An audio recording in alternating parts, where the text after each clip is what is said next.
Hello bachcho, let us see this question. Let electric field and magnetic field denote the electric and the magnetic field in a certain region. So this E vector and B vector are denoting the electric and magnetic field in the certain region of the space, and a proton moving with a velocity along the straight line enters the region and is found to pass through it undeflected, indicates which of the following statement are consistent with the observation. Question में ये कहा जा रहा है कि basically एक reason में electric और मैग्नेटिक दोनों फील्ड एग्जिस्ट कर रही हैं, और अगर वहां पर से कोई एक प्रोटॉन में पास करूं तो वो प्रोटॉन अगर एक स्ट्रेट लाइन में पास हो जाए, अनडिफ्लेक्टेडली पास हो जाए, तो कौन से ऑप्शन इनमें से करेक्ट हैं? First option is E equal to zero and B is equal to zero. Second option is E is not equal to zero, B is equal to zero. Third option is E is equal to 0 is not equal to 0, B is not equal to 0, and both E and B are parallel to V. And fourth option is E is parallel to V but B is perpendicular to V. यहाँ पर हम की concept की बात करेंगे. कुछ हमारे को क्या करना है, हमारी मैंडेटरी कंडीशन क्या है? Undeflected charge particle move on कर जाए. Undeflected charge particle move on कर जाए. तो बेसिकली अगर हम यहाँ पर ध्यान देंगे तो फोर्स बैलेंस होना जरूरी है.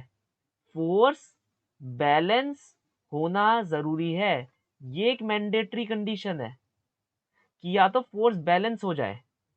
Force balance is mandatory condition. या तो फोर्स बैलेंस हो जाए या फोर्स प्रेजेंट ही ना रहे, और फोर्स इज नॉट प्रेजेंट, क्योंकि फोर्स ही डिफ्लेक्शन लाता है. अगर हम पहले ऑप्शन को यहां पर देखें, E is equal to zero and B is equal to zero, ना ही इलेक्ट्रिक फील्ड एग्जिस्ट कर रही ना ही मैग्नेटिक फील्ड एग्जिस्ट कर रही, तो हमारा चार्ज पार्टिकल बिना किसी डिफ्लेक्शन के तो मूव कर ही जाएगा, क्योंकि हमें पता है force by electric field is QE, which is our key concept number 2, and force by magnetic field is QV cross B. तो जब दोनों ही फोर्सेस जीरो हैं तो जो हमारा चार्ज पार्टिकल है वो अनडिफ्लेक्टेड मूव ऑन कर जाएगा. That is option number 1 is the correct option. ये पहला ऑप्शन बिल्कुल करेक्ट ऑप्शन है. देन सेकंड ऑप्शन को चेक करते हैं. सेकंड ऑप्शन हमारा क्या कह रहा है? E is not equal to zero but B is equal to zero. E zero नहीं है लेकिन B जीरो है, क्या तब भी वो अनडिफ्लेक्टेड पास ऑन कर सकता है? हाँ सर, अगर इलेक्ट्रिक फील्ड और वेलोसिटी वेक्टर एक ही डायरेक्शन में एग्जिस्ट कर रहे हो तो हमारा charge particle undeflected pass on हो जाएगा.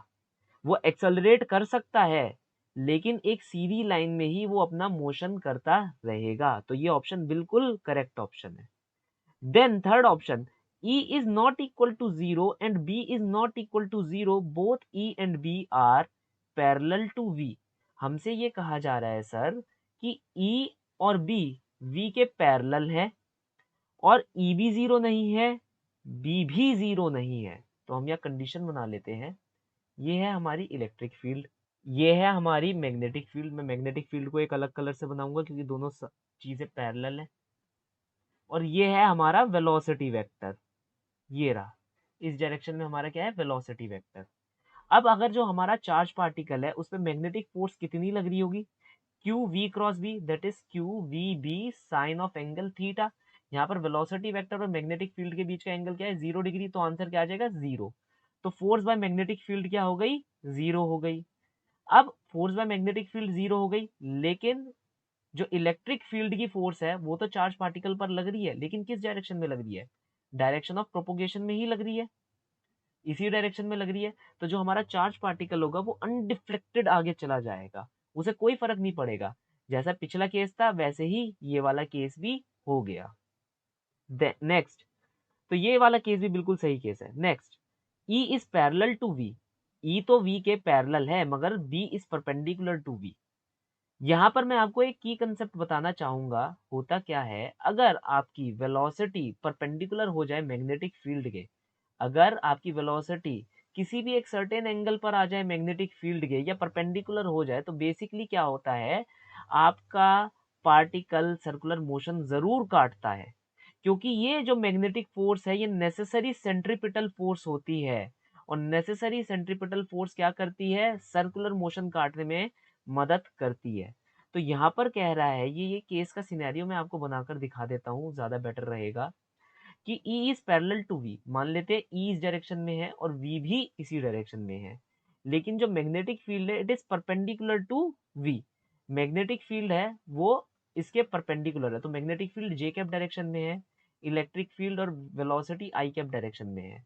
तो इसका मतलब है अगर मैं डायरेक्शन ऑफ द फोर्स निकालता हूँ, मैग्नेटिक फोर्स, तो वेलोसिटी क्रॉस B कैप मुझे करना पड़ेगा। वेलोसिटी किस डायरेक्शन में? I cap, magnetic field J cap, तो आंसर क्या आ जाएगा? K cap. That is magnetic force plus K cap direction में एग्जिस्ट करेगी, जिसकी वजह से चार्ज पार्टिकल ऐसे घूम जाएगा, गोल घूम जाएगा। तो यहाँ पर क्या हो रहा है? डिफ्लेक्शन तो हो रहा है, तो इसलिए ये गलत ऑप्शन है। So the final solution for the following problem is option number 1, option number 2 and option number 3. Hope you understood well. Best of luck.